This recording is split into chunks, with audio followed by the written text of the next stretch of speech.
కేసీఆర్ మీడియాతో మాట్లాడుతున్నారు. ఇప్పుడు లైవ్లో చూద్దాం. ఈవెన్ శాసనసభ వేదిక మీద కూడా చాలా ఘోరమైనటువంటి చిలిపి ప్రయత్నాలు చేసినారు. శ్వేతపత్రాలు విడుదల చేయటం, దాని మీద ఏదో చర్చ పెట్టి ప్రతిపక్షాన్ని తూలనాడడం, మాట్లాడకూడని భాషలో మాట్లాడడం, ఒక అక్కసును వెలుగక్కడం, ప్రతిపక్షాన్ని దెబ్బతీయగలుగుతామేమైనటువంటి ఒక చిల్లర రాజకీయ ప్రయత్నానికే పాల్పడ్డారు తప్ప రాష్ట్రం యొక్క పురోగతి, రాష్ట్రం యొక్క పురోగమనం, రాష్ట్ర అభివృద్ధి, ప్రజల సంక్షేమం దాని మీద అతి తక్కువ దృష్టి పెట్టినారు వాళ్ళు. ఆ వైఫల్యమే ఇప్పుడు కాంగ్రెస్ పార్టీ భారీ మూల్యం చెల్లించబోతూ ఉంది. వాళ్ళు చేసిన ఆ తప్పే డెఫినెట్గా వాళ్ళని కాటైపోతూ ఉంది. అందులో ఎటువంటి అనుమానం కూడా లేదు. చాలా ఆగ్రహంతో ఉన్నారు ప్రజలు. ఆ ఆగ్రహం ఈ పార్లమెంట్ ఎన్నికల్లో ఒక వెల్లువలాగా ఆ పార్టీని ముంచేయడం ఖాయం. దానిలో డౌట్ కూడా అవసరం లేదు. నేను స్పష్టంగా చెప్తున్నా, నాకున్నటువంటి సుదీర్ఘమైన రాజకీయ అనుభవంతో, ప్రజలు కనపరిచినటువంటి స్పందనలతో స్పష్టంగా కనపడతా ఉంది.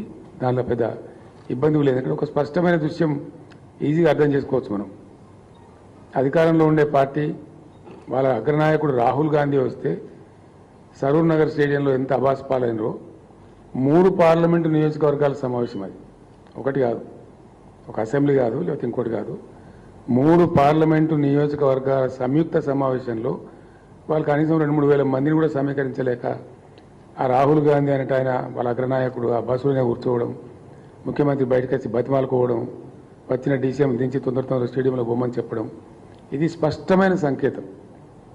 కనీసం వాళ్ళ అగ్రనాయకుడు వచ్చినప్పుడు సభలు పెట్టలేకపోవడం, ముఖ్యమంత్రి సభలు కూడా అనేక సభలలో ముబ్బడిగా ఖాళీ కుర్చీలు దర్శనం ఇవ్వడం, ఇవన్నీ కూడా దానికి సంకేతాలు.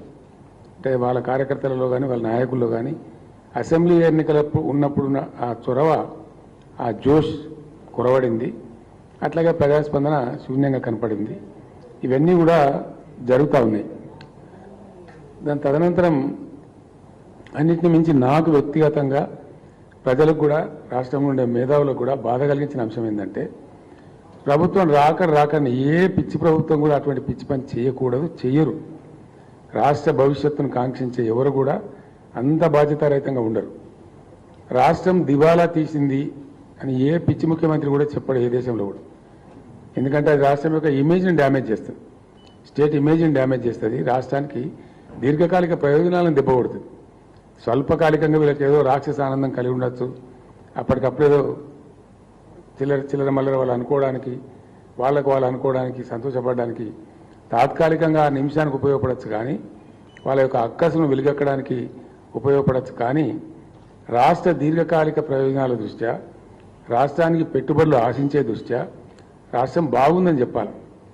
నేను రాష్ట్రం ఏర్పడ్డ కొత్తలో తెలంగాణ ధనిక రాష్ట్రం అని చెప్పిన నేను ప్రతిసారి. I proved it also. During the regime of BRS, I proved it.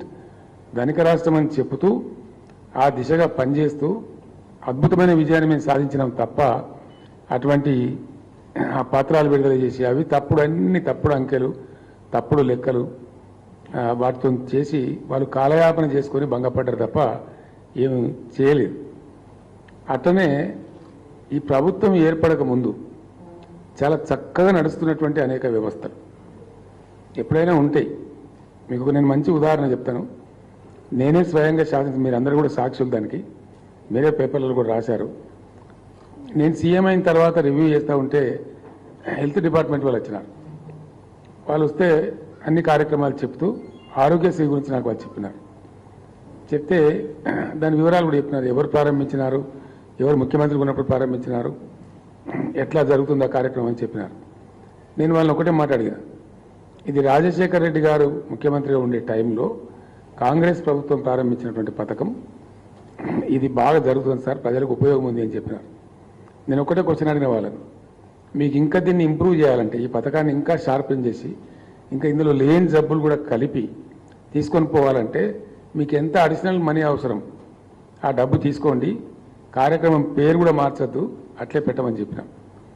అట్లనే ఎడ్యుకేషన్ డిపార్ట్మెంట్ నేను రివ్యూ చేస్తూ ఉంటే సీఎం అయిన తర్వాత వాళ్ళు చెప్పినారు, అన్ని కార్యక్రమాలు చెప్తూ ఫీజు రియంబర్స్మెంట్ గురించి చెప్పినారు.